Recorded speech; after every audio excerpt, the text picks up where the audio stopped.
तो हेलो दोस्तों, मैं हूं टर्टल यूट्यूबर और आज हम बात करने वाले हैं बेबी ऑस्कर फिश के कैर के बारे में। बेबी फ्लावर हॉर्न की तरह बेबी ऑस्कर फिश भी बहुत मशहूर फिश है, क्योंकि ऑस्कर्स और फ्लावर हॉर्न्स बहुत फेमस इंडिया में। बहुत लोग इनको पसंद भी करते हैं और ये भी फ्लावर हॉर्न्स की तरह थोड़ी एग्रेसिव होती है, लेकिन उनके बराबर की एग्रेसिव नहीं होती इनमें। लेकिन ये सॉफ्ट फिशेस पे एग्रेसिव हो जाती है। जैसे अगर एकदम ही पीसफुल फिश रहेगी तो उन पे तो ऑस्कर्स बहुत एग्रेसिव हो जाएंगी, लेकिन अगर सेमी एग्रेसिव फिशेस रहेंगी तो उन पे ज़्यादा एग्रेसिव नहीं होती ऑस्कर्स। और बेबी फ्लावर हॉर्न्स की तरह बेबी ऑस्कर्स भी बहुत चीप होती हैं बड़ी ऑस्कर्स के मुकाबले, क्योंकि बड़ी ऑस्कर्स तो 500 600 या 700 रुपये तक की आ जाती है, लेकिन बेबी ऑस्कर्स 150 या 200 तक के बीच में आ जाती है, अच्छी क्वालिटी की भी और ख़राब क्वालिटी की भी। नॉर्मली लोग 2 से 3 इंचज़ तक की ऑस्कर्स लेके आ जाते हैं अपने घर में, लेकिन इनकी कैर्स बड़ी ऑस्कर्स के मुकाबले थोड़ी सी अलग होती है और थोड़ी हार्ड भी होती है। और अगर आपको बेबी ऑस्कर्स रखनी तो ये ज़रूरी है कि आप बड़ी टैंक रखें, थोड़ी कम से कम 2 या 2.5 फीट तक की। 1 या 1.5 फीट की टैंक में नहीं चलेगा, और 1 फीट की टैंक में आप कोई भी ऑस्कर का कैर नहीं कर सकते। अगर 1.5 फीट का है तो आगे चल के आप उसको रिप्लेस कर सकते हैं 2 या 3 फीट के टैंक से, लेकिन 1 फीट के टैंक में आप बेबी ऑस्कर्स की भी कैर मत कीजिए, क्योंकि वो बहुत धीरे धीरे बड़ी होंगी और 3 या 4 इंचज़ की होते तो मर भी जाएंगी।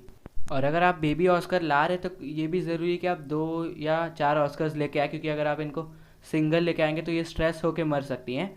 और अगर आप इनको सिंगल बड़ा भी कर लेते तो भी ये बहुत एग्रेसिव हो जाएगी, क्योंकि अगर ये नॉर्मली ऑस्कर के साथ नहीं रहेगी तो उनके ऊपर एग्रेसिव हो ही जाएगी। और छोटे साइज़ के ऑस्कर अकेले स्ट्रेस में भी हो जाती है, क्योंकि उनको ग्रुप नहीं मिलता। लेकिन फिर भी आप बेबी ऑस्कर की केयर कर सकते हैं, वो भी आपको ज़्यादा हार्ड नहीं पड़ेगा, लेकिन ग्रुप में ऑस्कर रहेगी तो ज़्यादा आसान हो जाएगा। और बेबी ऑस्कर की केयर अगर सिंगल में रहेगा तो थोड़ा सा डिफिकल्ट पड़ सकता है, लेकिन इतना भी डिफिकल्ट नहीं पड़ेगा। तो बेबी ऑस्कर के केयर के लिए पहले आपको सही से टैंक सेटअप करना पड़ेगा। तो टैंक सेटअप करने के लिए आप मेरे हिसाब से तो सैंडी ग्रेवल यूज़ कीजिए, क्योंकि सिकलेट्स को ज़्यादा करके ग्रेवल में डिग करना पसंद होता है। और अगर रॉकी ग्रेवल रहेगा तो उसमें कुछ शार्पी ऑब्जेक्ट्स भी रह जाते हैं, जिससे आपकी ऑस्कर को चोट लग सकती है, इसलिए सैंडी ग्रेवल परफेक्ट रहेगा ऑस्कर के लिए। और ये भी ध्यान रखिए कि बहुत ज़्यादा हाइडिंग प्लेसेस भी मत डालें, क्योंकि अगर उसको हाइडिंग प्लेसेस में रहने की ज़्यादा आदत लग गई तो फिर अब अगर हाइडिंग प्लेसेस निकालेंगे तो बहुत ज़्यादा स्ट्रेस में आ जाएगी, और ज़्यादा स्ट्रेस की वजह से ऑस्कर्स मर भी जाती हैं। और कुछ लोग ये भी कंप्लेन करते हैं कि उनकी ऑस्कर का कलर चेंज हो रहा है या फिर वो एक ही जगह पड़ी हुई है, कहीं हिल नहीं रही है। वो इसी की वजह से होता है, कभी कभार वो स्ट्रेस में आ जाती है, इसलिए वो ऐसा करने लगती है। तो इसके लिए ज़रूरी है कि फीडिंग भी अच्छी दे और ज़्यादा हाइडिंग प्लेसेस मत डालें, 1 या 2 ही चलेगी इनके लिए, क्योंकि ज़्यादा हाइडिंग प्लेसेस रहेगा तो ज़्यादा टेरिटोरियल होंगी ये फिशेज़। और मेरे हिसाब से आप ऑस्कर के साथ और कोई टैंक मेट ऐड ना करें। अगर ऑस्कर ला रहे तो उसके साथ सिर्फ ऑस्कर रखें, तो उनमें ज़्यादा स्ट्रेस नहीं पड़ेगा दूसरे टैंक मेट्स का। और ऑस्कर पानी गंदा भी बहुत जल्दी करती है, तो ये ज़रूरी है कि आप फ़िल्टर अच्छी क्वालिटी का लगाएं। और अगर आपकी ऑस्कर 2 या 1.5 इंचज़ की है तब पावर फिल्टर यूज़ ना कीजिए, तब स्पंजी फिल्टर यूज़ कीजिए।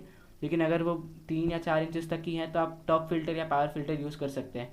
और ये भी ध्यान रखिए कि आप ग्रेवल को साफ़ करते रहें, क्योंकि ऑस्कर्स वेस्ट बहुत ज़्यादा प्रोड्यूस करती है और उनकी वेस्ट में बहुत अमोनिया भी होता है।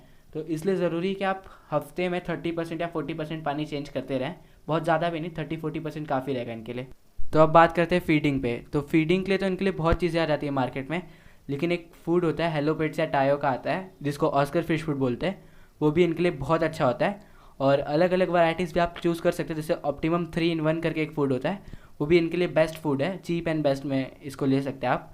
या फिर ऑप्टिमम 3 in 1 का छोटा पैकेट भी आता है, जिसमें 6% स्पायरुलिना होता है, वो भी अच्छा है इनके लिए। और 12% वाला भी अच्छा है इनके लिए, लेकिन जो 12% वाला होता है उसका दाना थोड़ा बड़ा होता है बेबी ऑस्कर के हिसाब से, तो इसके लिए आप छोटा वाला ऑप्टिमम 3 in 1 भी दे सकते हैं। या फिर एक आता है खाना जिसका नाम ऑप्टिमम सिक्लिड होता है। ऑप्टिमम सिक्लिड भी इनके लिए बहुत अच्छा खाना होता है, बहुत अच्छा तो नहीं बोल सकते, लेकिन अच्छा खाना होता है, उससे भी इनकी ग्रोथ अच्छी होती है। और उसके साथ अगर आप ब्लड वॉर्म्स या टूबीफैक्स वॉर्म्स देंगे तो इनकी ग्रोथ तो बहुत अच्छी होगी, इनका कलर भी डार्क हो जाएगा, क्योंकि उनमें प्रोटीन वैल्यू बहुत ज़्यादा होता है। और आप हफ्ते में या 2 हफ्ते में इनको मील वॉर्म्स आता है एक फिशेज़ के लिए, वो दे सकते हैं, वो तो बहुत बेस्ट रहेगा, उनमें प्रोटीन बहुत ज़्यादा होता है। तो उससे आपकी ऑस्कर हेल्दी और हैप्पी रहेगी और जल्दी जल्दी बड़ी भी होगी।